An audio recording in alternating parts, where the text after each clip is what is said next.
कभी सोचा है कि एक कलाकार के देखे हुए सपने और एक देश को बनाने की असली उलझी हुई हकीकत में क्या रिश्ता हो सकता है? आज हम इतिहास के पन्नों में इसी रिश्ते को टटोलेंगे। हम बात करेंगे इटली के एकीकरण की, एक ऐसी कहानी जिसने सिर्फ नक्शे नहीं बदले बल्कि राष्ट्रवाद के मायने भी हमेशा के लिए बदल दिए। तो हमारी कहानी कुछ इस तरह आगे बढ़ेगी। हम एक बहुत ही खूबसूरत सपने से शुरुआत करेंगे, फिर देखेंगे उस दौर की कड़वी हकीकत को, जानेंगे कि एकता का वो मुश्किल रास्ता कैसे तय हुआ, ये भी समझेंगे कि जो नतीजा निकला वो उम्मीद से अलग क्यों था, और आखिर में इस पूरी कहानी की विरासत पर भी एक नज़र डालेंगे।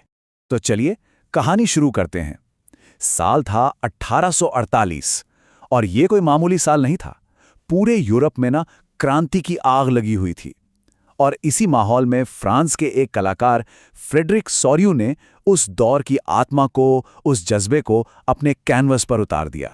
सोरियू ने एक बहुत ही मशहूर प्रिंट बनाया। जरा कल्पना कीजिए, यूरोप और अमेरिका के अलग अलग देशों के लोग, औरतें, मर्द, सब एक लंबी लाइन में एक साथ आगे बढ़ रहे हैं। ये राष्ट्रवाद का एक बहुत ही पावरफुल विजन था, एक ऐसा सपना जहां सारे देश आजाद हों, बराबर हों। असल में सोरियू की ये जो पेंटिंग थी ना, वो एक यूटोपिया थी। मतलब एक ऐसी दुनिया की तस्वीर जो इतनी परफेक्ट हो, इतनी आदर्श हो कि उसका सच में होना लगभग नामुमकिन लगे। ये हकीकत नहीं थी, ये भविष्य के लिए देखा गया एक सपना था। और इस सपने के बिल्कुल सेंटर में था एक बहुत ही जबरदस्त आइडिया, राष्ट्रवाद। ये वो सोच थी जो कहती थी कि अगर लोगों का इतिहास एक है, भाषा एक है, संस्कृति एक है, तो उनका अपना एक आज़ाद देश, एक राष्ट्र होना ही चाहिए। और यही आइडिया पूरे यूरोप का नक्शा बदल रहा था।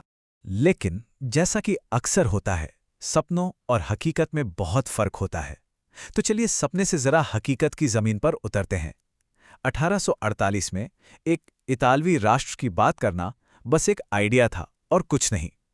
असलियत तो बहुत ही ज्यादा बिखरी हुई थी। जरा इस नक्शे को देखिए। ये है एकीकरण से पहले का इटली। ये कोई एक देश नहीं है, बल्कि छोटे छोटे राज्यों का एक कह सकते हैं कि एक पैचवर्क है। और ज्यादातर पर तो विदेशी ताकतों का कब्जा था।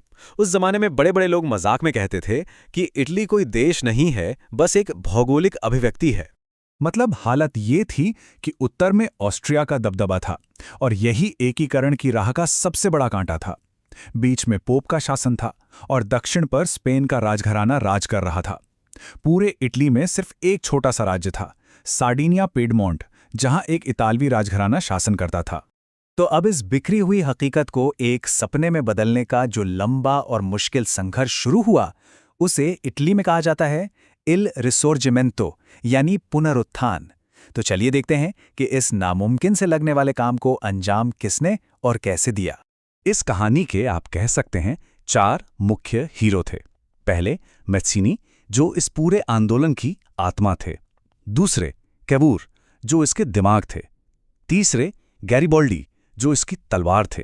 और चौथे राजा विक्टर इमैनुअल द्वितीय, जो इस नए इटली का ताज बने। मैत्सिनी एक आदर्शवादी थे, एक क्रांतिकारी। उन्होंने यंग इटली नाम का एक सीक्रेट ग्रुप बनाया। उनका एक ही मकसद था, लोगों के दिलों में, खासकर नौजवानों के दिलों में, एक आज़ाद और एकजुट इटली का सपना जगाना। भले ही वो कई बार फेल हुए, लेकिन उनकी बातों ने क्रांति की चिंगारी को हमेशा जलाए रखा। और फिर दूसरी तरफ थे कैवूर। वो सपनों में नहीं बल्कि हकीकत में जीते थे। वो सार्डिनिया पिएडमोंट के प्रधानमंत्री थे और कूटनीति के माहिर खिलाड़ी। उन्होंने फ्रांस से दोस्ती की, सही वक्त पर युद्ध किया और अपनी चालों से उत्तरी इटली से ऑस्ट्रिया को बाहर का रास्ता दिखा दिया। और फिर मैदान में उतरे गैरिबोल्डी, एक असली एक्शन हीरो की तरह।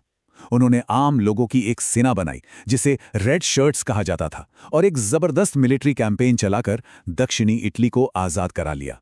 उनकी जीत ने पूरे आंदोलन में एक नई जान फूंक दी। ये सब रातों रात नहीं हुआ, इसमें दशकों लगे। देखिए, 1848 की क्रांतियां तो फेल हो गईं, लेकिन उन्होंने राष्ट्रवादी आइडिया को और मजबूत कर दिया। फिर 1859 में ऑस्ट्रिया के खिलाफ एक बड़ी जीत मिली। 1860 में गैरिबोल्डी ने दक्षिण को जीत लिया और 1861 में इटली राज्य की घोषणा कर दी गई। और आखिरकार 1870 में जब सेला ने रोम पर कब्जा किया, तब जाकर ये काम पूरा हुआ। और यहीं पर एक बहुत ही दिलचस्प और मज़ेदार किस्सा सामने आता है, जो ज़मीनी हकीकत को दिखाता है। कहते हैं कि गैरीबॉल्डी की सेना में जो किसान लड़ रहे थे, उनमें से कई ने तो इटालिया शब्द ही नहीं सुना था। उन्हें लगता था कि ला टालिया देश नहीं बल्कि राजा विक्टर इमैनुअल की पत्नी का नाम है। सोचिए जरा। तो अब हम उस सवाल पर आते हैं जहां हम सॉरियो के सपने और बनी हुई हकीकत की सीधी तुलना करेंगे। क्या जो इटली बना वो वैसा ही था जैसा सपना मैत्सिनी या सॉरियो ने देखा था? इसका सीधा सा जवाब है बिल्कुल नहीं। फर्क जमीन आसमान का था। एक तरफ सॉरियो का सपना था लोकतांत्रिक गणराज्यों का, जहां सत्ता जनता के हाथ में हो, और दूसरी तरफ बनी थी इटली की हकीकत, एक संवैधानिक राजशाही जिसका मुखिया एक राजा था। और तो और वोट देने का अधिकार भी सबको नहीं था, सिर्फ उन पुरुषों को था जिनके पास पैसा और जमीन थी। तो आखिरकार नक्शे पर यह था वो नया नवेला एकीकृत इटली। कोई शक नहीं कि ये राष्ट्र निर्माण की एक बहुत बड़ी, एक ऐतिहासिक कामयाबी थी। लेकिन ये उस शुरुआती सपने से बहुत अलग था जो क्रांतिकारियों ने देखा था। इसमें बहुत सारे समझौते किए गए थे। तो अंत में सवाल ये उठता है कि इस सपने और हकीकत की कहानी से हम क्या सीखते हैं? इस सपने की विरासत आखिर है क्या? बात बहुत गहरी है। भले ही एक लोकतांत्रिक गणराज्य का सपना सच नहीं हुआ, लेकिन वो जो राष्ट्रवादी आइडिया था ना, एक साझा इतालवी पहचान का विश्वास, वही असली ईंधन था। उसी सपने ने उन सभी राजनीतिक और फौजी कार्रवाइयों को ताकत दी जिनसे असल में देश बना। जब राजा विक्टर इमानुएल ने 1871 में ये शब्द कहे तो एकीकरण का काम तो आधिकारिक तौर पर पूरा हो गया, लेकिन ये एक नए और ज्यादा मुश्किल काम की शुरुआत थी। देश तो बन गया था, अब देशवासियों को बनाना था। तो इससे हम यही सीखते हैं कि राष्ट्र निर्माण की प्रक्रिया ऐसी ही होती है। बड़े बड़े खूबसूरत आदर्शों को हकीकत की भट्टी में तपना पड़ता है, जहां युद्ध, कूटनीति और बहुत सारे समझौतों के बाद एक व्यवहारिक, एक असली चीज निकल कर आती है। और हम आपको इसी एक सवाल के साथ छोड़कर जा रहे हैं कि एक राष्ट्र बनाने के लिए, हकीकत की जमीन पर उतरने के लिए उसके शुरुआती खूबसूरत सपने का कितना हिस्सा कुर्बान करना पड़ता है। इस पर सोचिएगा जरूर।